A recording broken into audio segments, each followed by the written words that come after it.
Welcome to the second video in preparation for the remote working event. In this video, I would like to just go through some of the key findings from our national studies on remote working and working from home that we've conducted across the country in Ireland and led by the National University of Ireland, Galway. I'm joining you from Galway in the west of Ireland, and behind me here is a picture of one of the key parts of our city near the Claddagh, and a beautiful vista, as you can see, we're very lucky to have here in our city. I would like to share just a couple of slides, maybe to speak through some of the top line findings that we have from the reports, as I've mentioned. And in this series, Notre Dame is interested in looking at what does the future hold when it looks at the question of anticipatory innovation. We're focusing here on the whole area of the world of work and how work might change post-pandemic and what we've learned from the crisis that we are in.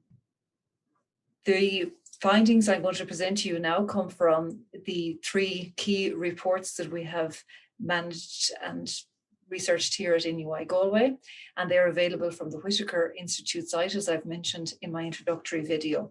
So the key top-line findings that I'm presenting here emanate from the extensive data that we have gathered over the last year. Some of the headline findings that I just want to draw to your attention that come from our national remote working study paint a very interesting picture in terms of the employee perspective on how they want to work post-pandemic.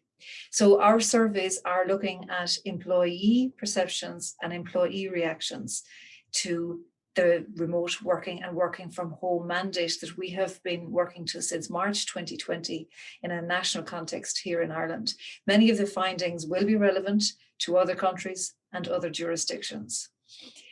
What I present to you in the next couple of slides are some of the summary findings between the first survey that we did in April 2020 and the second survey that we did 6 months later in October 2020. And what you'll see is a growing preference for the request to be able to work remotely and flexibly into the future. So if we look at this slide here, we're able to see that we had a very significant response rate of 7,241 respondents to our first survey in April 2020. And interestingly, quite a substantial number of respondents would like to work remotely, is what we will references in the next slide. So at the point of April 2020, the vast majority, 87%, were working fully remotely as per government mandates here in the Irish context. And the survey is a national survey across the country. In October 2020, the situation had improved somewhat here. Government mandate was still to work remotely where you could, but schools were back and there was a lot more people were maybe back on site. And we see that 68% was the number who were working remotely from, again, a very extensive response set of 5,639. What were kind of the key headline findings that we found? In April 2020, 83% of respondents to our survey across the country wanted to continue to work remotely for some or all of the time post-crisis. And that percentage had increased 6 months later in October to 94%. And we can see a very substantial preference by the employees who responded to our survey right across a number of different industries, right across the country here in Ireland, for working. The most highest preference is to continue to work remotely for several times a week. So in October, more than half of the respondents want to continue to work remotely in a blended or hybrid context. And those who want to work remotely every single day has risen from 12% in April 2020 to 27% in October 2020, 6 months later. So you can see the trend is very much towards retaining flexibility to work from home or work remotely into the future, even when the crisis is over. Some of the key advantages that were reported in the October, the most recent survey, they're ranked in order of preference by the 5,000 participants.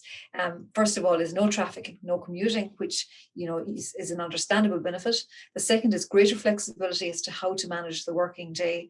And the third most cited advantage of remote working is the reduced costs of going to work and commuting.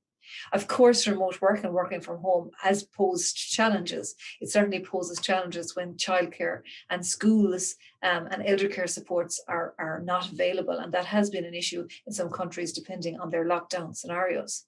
The biggest problems in the national survey here in Ireland are sort of cited by those most in highest rank order are loneliness and isolation, number one, trying to stay motivated, and the appropriateness of the physical workspace.